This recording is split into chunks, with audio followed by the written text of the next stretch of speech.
क्या होगा अगर मैं कहूं कि बंगाल की सबसे डरावनी चीजें सुंदरबन में नहीं रहती, बल्कि आपके गांव के पोखर के पीछे की परछाइयों में छुपी हैं?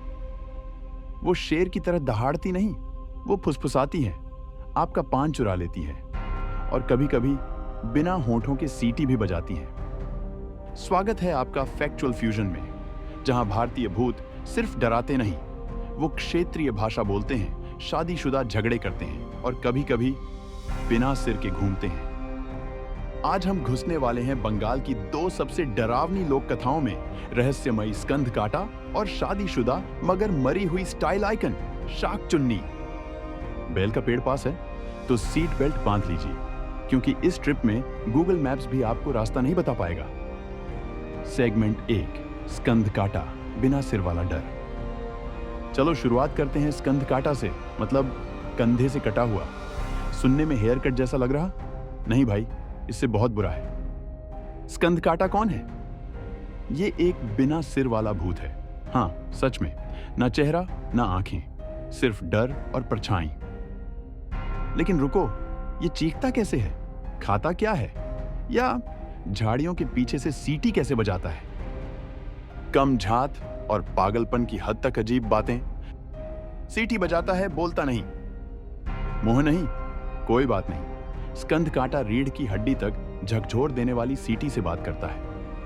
आईने में दिखता है, सामने से कभी नहीं।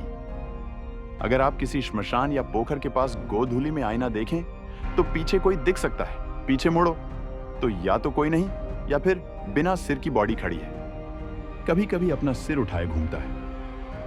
कुछ कहानियों में वो अपने कटे हुए सिर को गोद में लिए रोता रहता है। इमो लेवल 10,000। उसका मजाक उड़ाना भारी पड़ सकता है।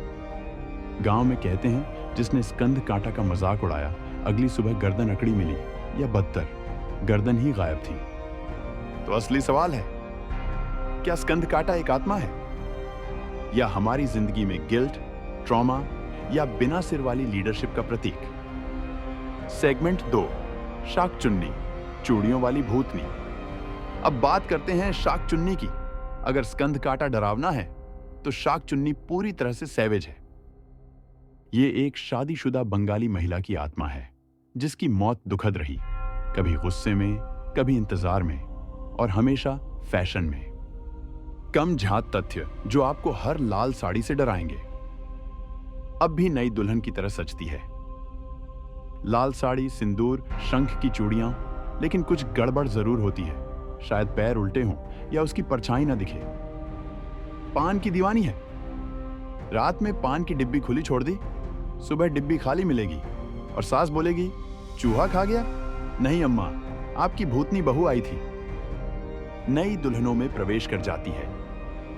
नई दुल्हन अजीब बिहेव कर रही हो, पुरानी बंगाली में बोल रही हो, पान मांग रही हो और पेड़ पर चढ़ रही हो, समझ जाओ, मामला हार्मोन का नहीं, हॉन्टिंग का है। बेल और बरगद के पेड़ों की रानी। गांव वाले शाम को बेल के पेड़ से दूर रहते हैं। डर है कि ऊपर कोई नेटफ्लिक्स की विलन स्टाइल में बैठी ना हो। हमेशा बुरी नहीं होती। सरप्राइज, शाक चुन्नी हमेशा डरावनी नहीं होती। कुछ किस्सों में वो अपने घर, बच्चों या पति की रक्षा करती है, खासकर अगर उसकी मौत पति के इंतजार में हुई हो। मतलब इमोशनल ब्लैकमेल, भूतों वाला। तो सवाल यह है, क्या शाक चुन्नी एक आत्मा है, या बंगाल की अल्टीमेट फेमिनिस्ट आइकन? और भारत की सारी महिला आत्माएं बस सुनी क्यों जाना चाहती हैं, या फिर मर्दों को डराना? और सबसे जरूरी, आखिर उसका पान कौन भरता है? सेगमेंट 3, सांस्कृतिक कनेक्शन। ये सिर्फ डरावनी कहानियां नहीं हैं, ये हैं हमारी परंपरा, हमारे समाज की अनकही भावनाएं और शायद थोड़ा ज्यादा सरसों का तेल खाने का रिजल्ट। स्कंद काटा शायद हमारा गिल्ट या हिंसक अतीत। शाक चुन्नी शायद वो दुख जो एक औरत को सम्मान के बिना मौत से भी चैन नहीं लेने देता। या फिर हो सकता है वो सच में हो, देख रहे हो, इंतजार कर रहे हो, बेल के पेड़ के पीछे या आपके बाथरूम के आईने में, पान के साथ। अगर आपको ये बंगाल की डरावनी आत्माओं की डीप डाइव पसंद आई तो लाइक करें, सब्सक्राइब करें और आज रात दरवाजे के बाहर थोड़ा पान रख दीजिए, एहतियात के तौर पर। और याद रखना, अगर पीछे से सीटी की आवाज आए तो पलटना मत, खासकर अगर पास में बरगद का पेड़ है।